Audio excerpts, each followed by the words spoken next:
Salut, c'est Léo, ça dit quoi? Il n'y a pas eu de résistance, c'est un hôpital civil.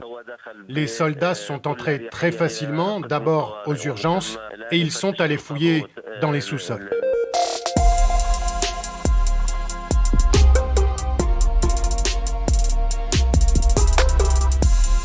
C'est l'opération militaire du moment dans la guerre entre Israël et le Hamas. Et cette fois, la communauté internationale prend plus clairement ses distances avec l'armée israélienne. Aujourd'hui, je vais prendre le temps de t'expliquer ce qu'il se passe à l'hôpital Al-Shifa de Gaza. Les forces israéliennes conduisent une opération précise et ciblée contre le Hamas dans une zone spécifique de l'hôpital Shifa. C'est le plus grand hôpital de la bande de Gaza et pour l'armée israélienne, dont je viens de te faire entendre un porte-parole, il abrite en sous-sol un centre stratégique du Hamas. Mais selon les Nations Unies, il y a surtout 2300 civils à l'intérieur, des patients, dont des bébés prématurés, des soignants et des déplacés de guerre.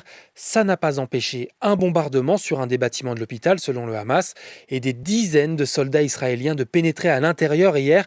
Et là, ça va trop loin pour la communauté internationale. Nous condamnons avec la plus grande fermeté tous les bombardements de civils et en particulier d'infrastructures civiles qui doivent être protégées. En plus d'Emmanuel Macron, les États-Unis, qui sont pourtant les plus fidèles alliés d'Israël, se défendent d'avoir donné leur feu vert et appellent à minimiser les pertes civiles, surtout, je cite, lorsqu'on parle d'hôpitaux. Il faut dire que pour l'instant, cette opération n'a rien d'un succès.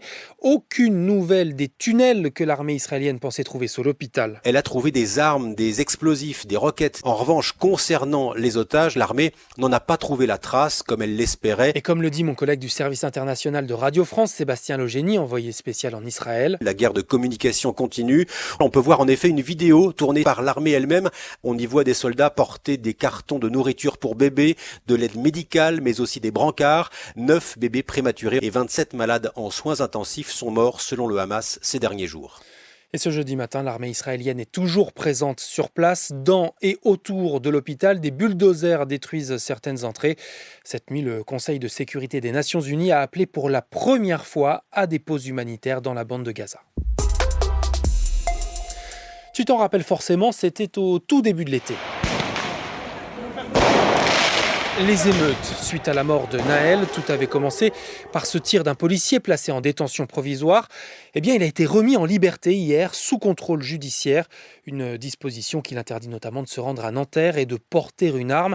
Il a passé plus de 4 mois en prison et est toujours mis en examen pour meurtre. Aujourd'hui, dans l'actualité judiciaire, le ministre de la Justice risque 1 an de prison avec sursis. En tout cas, c'est ce que demande le procureur dans le procès d'Éric Dupond-Moretti, poursuivi pour conflit d'intérêts, après avoir lancé des enquêtes en tant que ministre sur des magistrats avec lesquels il était en conflit lorsqu'il était avocat. Mon collègue de France Info, Pierre de Cossette, a suivi ces réquisitions du procureur. C'est une décision importante pour nos citoyens, leur confiance dans nos institutions, dit-il. Un interdit a été bafoué, une ligne a été franchie, ça ne peut rester sans suite, c'est l'image d'un État impartial qui est en jeu. Aujourd'hui, c'est le dernier jour du procès d'Éric Dupond-Moretti. Comme on dit, la parole à la défense, les avocats vont tenter de convaincre les juges de ne pas condamner le ministre.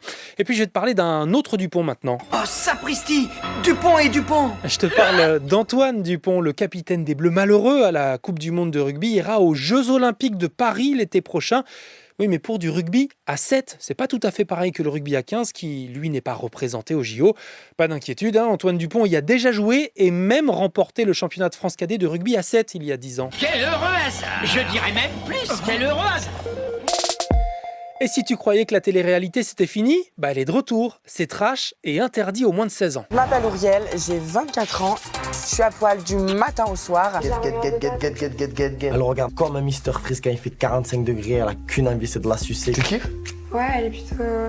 Elle est esthétique. Ouais, elle a une jolie forme. Sympa. Et encore, je t'ai sélectionné les extraits les plus soft. Ça s'appelle Frenchy Shore, 10 jeunes dans une villa au Cap d'Agde. Et dans l'émission, on voit tout. C'est pour ça, tu l'imagines, que c'est interdit aux moins de 16 ans et que c'est diffusé sur MTV le samedi soir à 23h.